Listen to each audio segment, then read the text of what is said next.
Hello বন্ধুরা। তো বন্ধুরা কেমন আছো তোমরা? আশা করি ভালোই আছো। তো আমি চলে আসছি ওই জমির মাঝে, একবারে স্নান করতে আসছিলাম। তো দেখছি জমিতে জল নেই।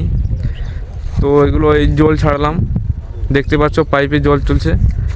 তো বন্ধুরা স্নানও করে নেবো আজকে এখানে।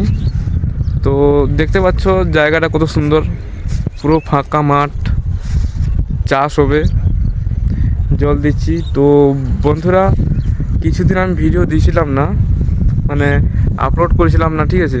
তো কিছু কারণ ছিল, প্রচুর রোদ দিচ্ছে বন্ধুরা। তো কারণ ছিল বলতে আমি 2-3 মাস পর ভিডিও করে বলবো। এখন আমি কিচ্ছু বলবো না, এখন ভিডিও করব, আপলোড করব এখন কন্টিনিউ, কারণ এখন কিছু কারণ নেই। আর দেখতে যাচ্ছি এখন, এখানে দুইজন বসছে, ঠিক আছে? তো বন্ধুরা চলো দেখি ওদেরকে। তো বন্ধুরা দেখবে এই মিনিটাতে স্নান করবো, ঠিক আছে? তো জল চলছে সেই দিকে। তো এখানে দুজন বসে দেখতে পাচ্ছ। তো একজন যে হলুদ গেঞ্জি পরা ছেলেটা বলছে আজকে স্নান করবে না। তো বন্ধুরাকে আর কি বলবো,